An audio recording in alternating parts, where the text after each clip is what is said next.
Our philosophy is very simple. Not what we say, not what we do, but what we ultimately become. What we ultimately become is of paramount importance. Not what we are doing many things wrong, most deplorable things we are doing. But today is not the ultimate answer. That is called future. Future is blossoming in the presence, in the heart of today. So today's world is full of conflicts, wrong ideas, destructive ideas, reign supreme, destructive thoughts reign supreme. But God has a very special plan. He is infinite in goodness and infinite in greatness, infinite is kindness. It is His creation. He will never allow His creation to be destroyed. A child, when she plays with a doll, if some people, mischievous boys, throw it away, she gets seriously mad because it is her creation. She has all love, all fondness for her doll. Similarly, we are all God's creation. He will not allow His creation to be destroyed. Never, never. But now we are going through for years we have been going through a very dark period. So sometimes we know that night, when the night is the thickest, then the bright dawn appears.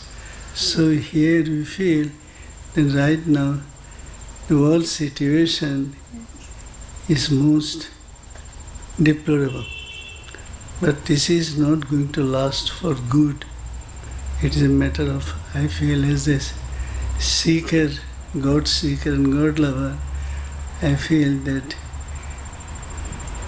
very soon, I am not saying tomorrow or in a month or a year or two, but in the near future, the world will see the dawn of world history. In the near future, a new light will dawn and it will clear all the clouds that have thick clouds that have gathered together for years. So not what we are saying now, not what we are doing now, but what we ultimately become. We shall all ultimately become choice instruments of God. Our philosophy is hope. Hope is not kind of mental hallucination, but inside hope looms large promise. And then when we fulfill our promises, then we feel that our inner strength has done it, not the outer strength, weapons, destructive weapons, nuclear weapons, no. It is our heart's inner strength, strength of oneness. Oneness will one day conquer the man-made weapons, destructive weapons. But the strength of the heart, which is oneness, inseparable oneness with the whole world, that strength will definitely conquer the man's made strength. Oneness will be the conqueror of the whole world, oneness, inseparable oneness. And for that we need seekers. This oneness should not be a dictionary word, but it has to be living presence, living reality inside our hearts.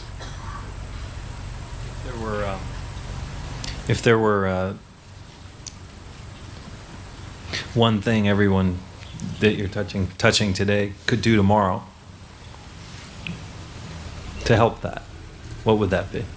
Well, yes, we call it the tears of the heart, not the tears of the eyes.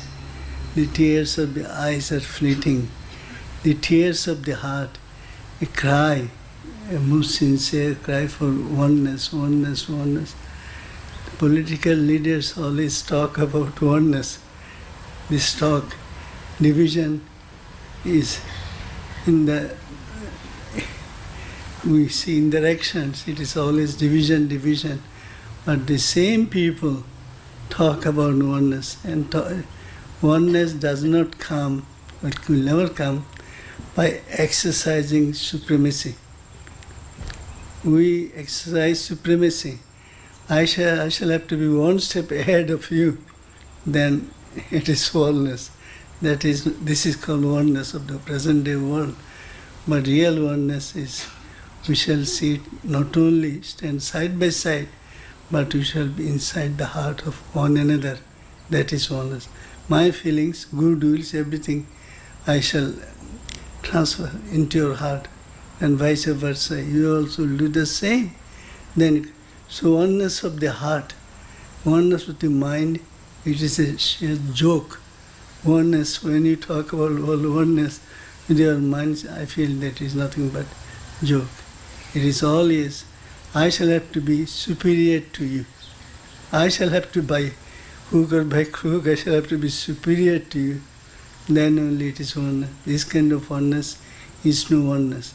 You and I should be on the same level, on the same footing, plus inside each other, inside your heart, I must feel the living presence of God's universal oneness, and you will also feel the same. Then only oneness will take birth here on earth, but it will definitely, oneness will blossom here in the soil of Mother Earth. If you look over history, does that ebb and flow? Has that ebbed and flowed? Is it cyclical? Is the fulfillment of that kind of an effort? Have we seen it before? Who am I? It is only from a personal experience I can say, inner experience, but I am not an authority on that subject. Only I, from my inner experiences, I feel that before the First World War, or Second World War, even before the First World War, people didn't know, many countries, they're far off countries there. At that time there was no aeroplane to make the world close. It's a matter of hours. You can go from one end of the world to another. There's nothing. But there, that time, people who were living, they took the world as one. They had tremendous, tremendous, tremendous goodwill for the rest of the world. Outwardly, they didn't know whether so many countries existed or not. They didn't know the names of like that. But they had a good feeling that we belong to one family, we belong to one God. See, this long before the First World War. But gradually we have lost. Now we are in the talking process. We only talk and talk and talk. So we hope that talking will one day grow into becoming. Now politicians all over the world, they are making the world one by exercising their supremacy. They say it's on. If you remain inferior to me, then you are perfect, I am perfect. But if I, being inferior, want to come up to your level, then you will crush me down. So this is what is happening. So from my own aspiring life, I've been aspiring for years and years and years. I feel deep within that this world of ours, will not forever remain the same. Because being a seeker, I know there are many thousands and thousands upon thousands seekers like me on earth who are trying to have a new world of light and not a world of darkness, chaos and darkness. So our prayers, I strongly feel, that will not end in vain. Why? Because the prayer that we do, the aspiring life that you have accepted, I feel it has come from God Himself. We have not created the aspiring life. No, God has inwardly inspired us to accept to pray for the oneness of the world.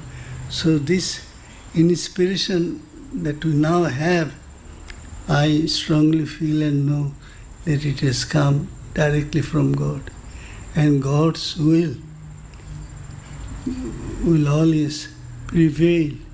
Ultimately, God's will not surrender to any man-made, whims or creation. So I have strong faith, very strong, like many countless people have strong faith in God, that God's will one day rule the world, and not like today, that some people who have the power, they are trying to dominate us. No. Now let us say darkness is predominant, but it is not going to be all the time. The light, illumine, the power of light will definitely illumine the darkness. Darkness tries to devour light, but light never devours. Light only illumines the darkness. It's at night how dark it is. Then the day dawns, then darkness disappears. Similarly, the inner light will one day illumine the outer darkness. This outer darkness is the song of division. So this outer darkness will one day be illumined by the inner light. The inner light is coming to the fore, and it's trying to illumine the outer darkness.